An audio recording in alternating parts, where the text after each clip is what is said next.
अंदर क्यों आ रहे हो आप लोग? अरे अंदर क्यों जा रहे हो आप लोग? ले क्या छोटे बच्चे। अभी बताते हैं तुझे।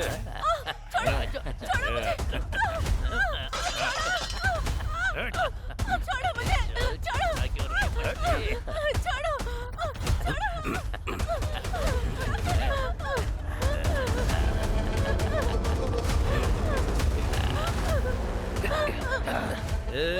गोविंदा, मुझे छोड़ दो। रोज रोज तो हम लोग मेहनत करते ही हैं। आज हम इससे मेहनत करवाते हैं।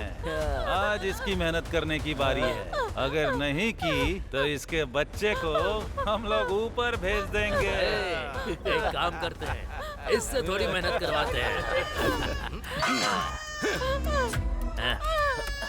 हाँ।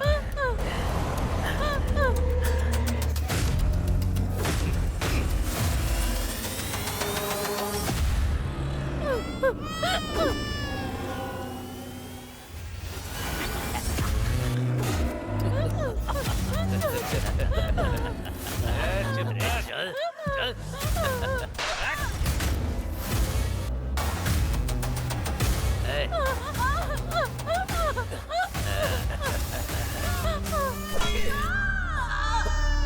अरे थोड़े तो मजे करने देता मुझे।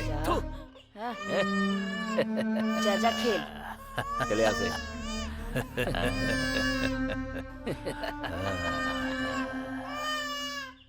इस केस में दोनों तरफ का पक्ष सुनने के बाद हमने ये पाया है कि सबूत के आधार पर आरोपी ने जानबूझकर अपराध किया है। इनकी वजह से इनके पूरे समाज का नाम बदनाम हुआ है और इनकी वजह से शहर में लोगों को बहुत तकलीफें हुई हैं। इन्होंने जघन्य अपराध किया है और उसके लिए फांसी की सजा के अलावा और कोई सजा नहीं बचती है। मैं इस डांडू पालियम में गुनाह करने वाले इन गुनहगारों को मौत की सजा सुनाता हूँ। कानून के रखवाले कांस्टेबल भी रेपिस्ट बन जाएंगे, किसने सोचा था? फिर भी अगर गुनाह किया ही है तो चाहे कुछ भी हो जाए सजा तो मिलती ही है। अब ये फांसी पर लटकने वाला कैदी है। इसने जो किया है उससे पूरा देश हिल गया है।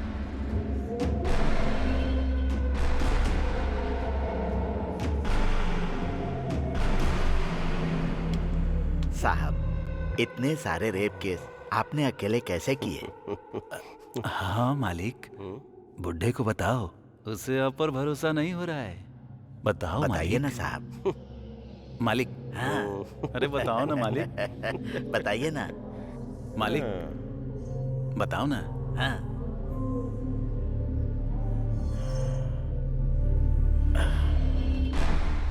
अगर मूड बन गया ना तो रमेश रेड्डी के पास पूरे 36 उपाय हैं। ए रमेश रेड्डी, तूने तो अभी तक सिर्फ औरतों का ही रेप किया होगा, लेकिन ये लोग है ना, आदमियों को भी नहीं छोड़ते, बुढ़ियों को भी नहीं छोड़ते। अरे यहाँ तक कि ये लोग डेड बॉडी का भी रेप करते हैं रे। तू जिस स्कूल में पढ़ा होगा उसके हेडमास्टर हैं। तू तेरी तो गिरे हुए लोग, तुमने जो पाप किए हैं ना, भगवान तुम्हें माफ नहीं करेगा, दोनों को नरक में भेजेगा। तेरी तो मार मार कर खाल उधेड़ दूंगा। ए, क्या आवाज कर रहे हो तुम लोग?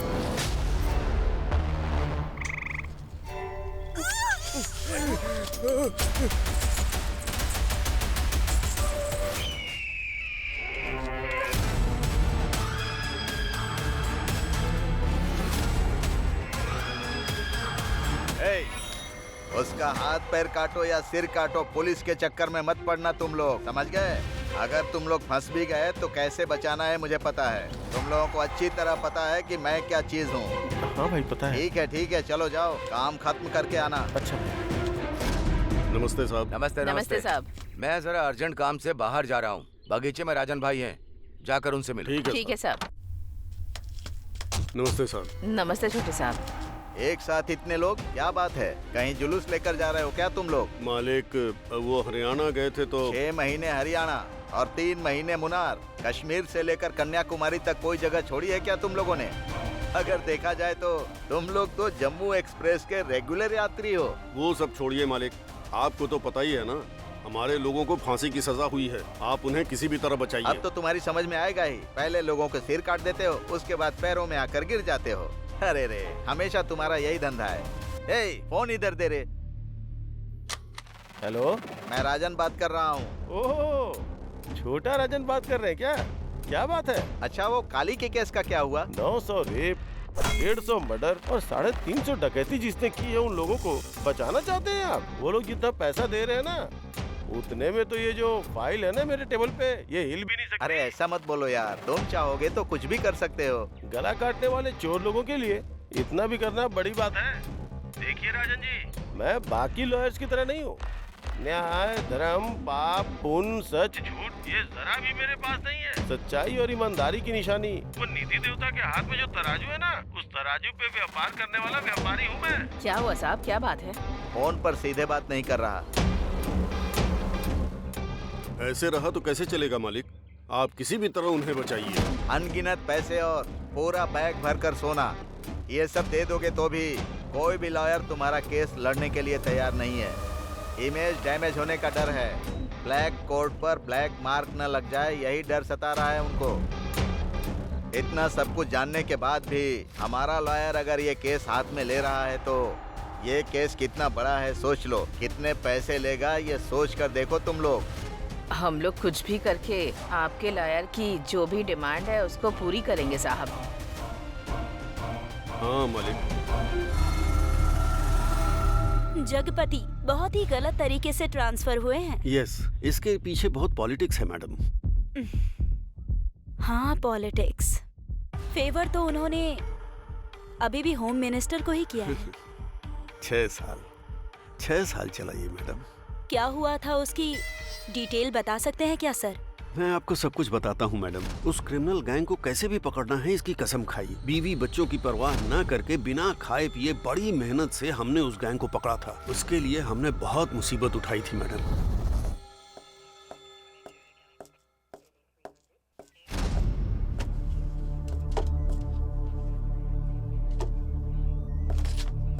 सर, आज किसी का बर्थडे है क्या? हाँ सर, उस दांडू पल्लम गैंग को फांसी की सजा मिली है ना, हाँ। इसी खुशी में। सर बैठ जाओ। नॉर्मली क्रिमिनल को सजा मिलती है तो कोई भी पुलिस सेलिब्रेट नहीं करती, लेकिन इस केस में हमने सेलिब्रेट नहीं किया तो मजा नहीं आएगा। पूछो क्यों? बताइए सर। अगर ऐसे क्रिमिनल अंदर होंगे तो बाहर हमारी जनता चैन से जी सकती है। अरे नहीं नहीं, ये भी कोई टाइम है क्या दीदी? ए, क्या टाइम की बात कर रहा है रे? हम सब लोगों ने मिलकर रेप करते टाइम, कत्ल करने के टाइम, मजे करने के टाइम कोई टाइम का हिसाब रखा था क्या? उन लोगों को जो सजा मिली है ना, जो उन लोगों ने किया उसके लिए नहीं है, उसमें हमारी गलती की सजा भी शामिल है। याद नहीं है क्या? भूल गए तुम लोग? धोखेबाज कहीं के। हमें अच्छी तरह से पता है, अगर हम सब जगपति के हाथ में लग गए ना तो हमें पीस के पापड़ बना देगा वो। हमें इसी काम में वापस उतरना है क्या? नहीं उतरे तो लायर को करोड़ों रुपया कहाँ से ला कर देंगे? तुम्हें आना है तो आओ, नहीं तो मत आओ। मैं अकेले ही सब कर लूंगी। दीदी, आप क्यों अकेले जा रही हैं? मैं भी चलूंगी। जान भी चली जाएगी तो भी कोई दिक्कत नहीं। मैं भी आपके साथ हूँ दीदी।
क्या बात है आंटी? बाथरूम में जब मुंह धो रही थी तो सूटकेस की चाबी वहीं रह गई थी। चाबी? यहाँ तो कोई चाबी नहीं है। वो बहुत छोटी सी है, आपने शायद उस पर ध्यान नहीं दिया होगा। ऐसी बात है? ओके, तो आप खुद ही आकर ढूंढ लीजिए आंटी। हाँ ठीक है ठीक है।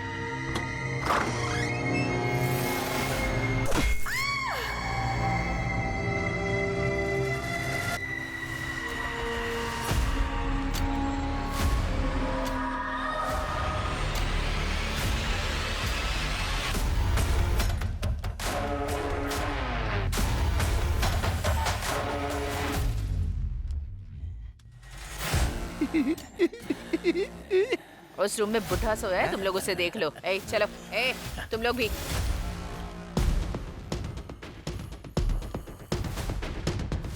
ए, निकल।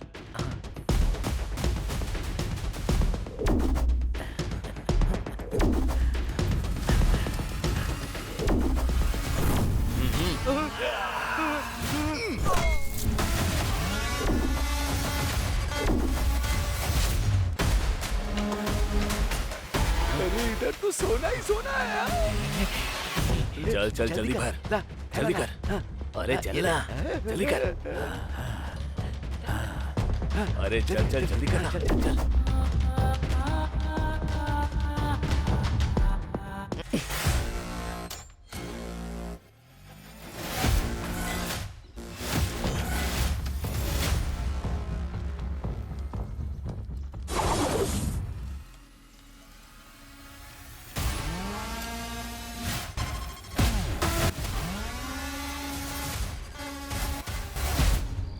अरे रतन भाई, ऐसे टाइम पर उस गैंग पर भरोसा करके जा रहे हो? ये सेफ है क्या? धैर्य रखो पवन भाई, उस गैंग का हमारे साथ पुराना रिश्ता है। हाँ हाँ। तुम्हें अभी सब कुछ पता नहीं, बहुत पहले की बात है। मेरे हाथ एक बार डायमंड लगा था, ये बात इन्हें पता नहीं थी।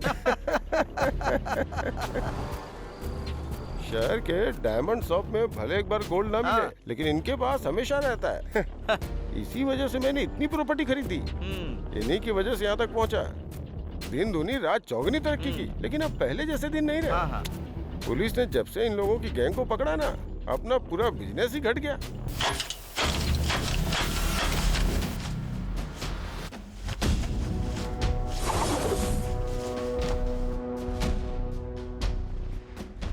एक गैंग अंदर गया तो क्या हुआ भाई? अभी दूसरा गैंग तो है ना, पावर तो अभी भी अपने पास ही है। हाँ पवन भाई, इस गैंग के अंदर जाने से पहले मैं थोड़ी और प्रॉपर्टी बनाना चाहता हूँ।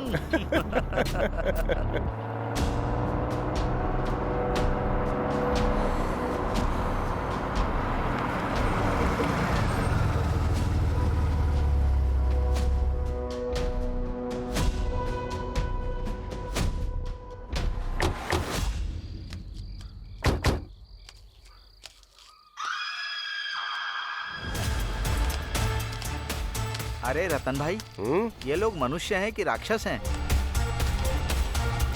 वो लोग आ रहे, जरा चुप रहना।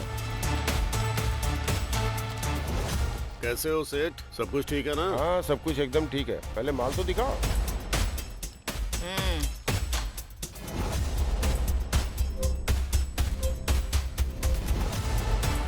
अरे राम राम, ऐसे कौन चटनी बनाता है? अब इसके क्या पैसे थे हम? तो क्या बना बनाया ही देना था? मेरे लोग जिस तरह फंसे थे उस तरह मैं भी फंस जाती क्या? इसमें डायमंड होगा, उसकी तो चटनी बन गई। वो तो पीस पीस में हो गया है। डायमंड का मतलब हीरा है क्या?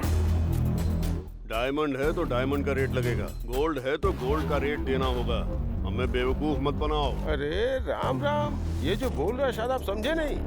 डायमंड का मतलब जेवर के ऊपर जो डायमंड लगता है ना, ये उसकी बात कर रहा था। ठीक है, हिसाब करो।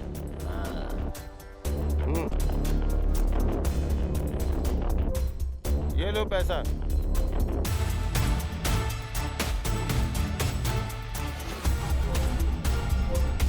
ये क्या न्याय है मालिक? पहले भी इतना ही दिया था, अभी भी इतना ही दे रहे हो क्या? क्या मालिक, इतने दिनों से सोने का भाव बढ़ नहीं रहा है क्या? क्या मालिक, चोरी करना जानते हैं ना कितना मुश्किल काम है। अगर फंस गए ना तो एक एक हड्डी चटक के टूटती है। और चोरी का माल बेचना कितना मुश्किल होता है जानते हो ना? अगर फंस गए ना तो पुलिस हमारी अच्छे से खातिरदारी कर देगी। हम लोग थोड़ी परेशानी में हैं, थोड़ा ज्यादा दे दो ना मालिक। जितना दिया है वो कोई कम नहीं है। अगर तुम्हारी परेशानी देखूंगा ना तो हमें यहाँ से खाली हाथ जाना पड़ेगा। चलो भाई स्टार्ट करो।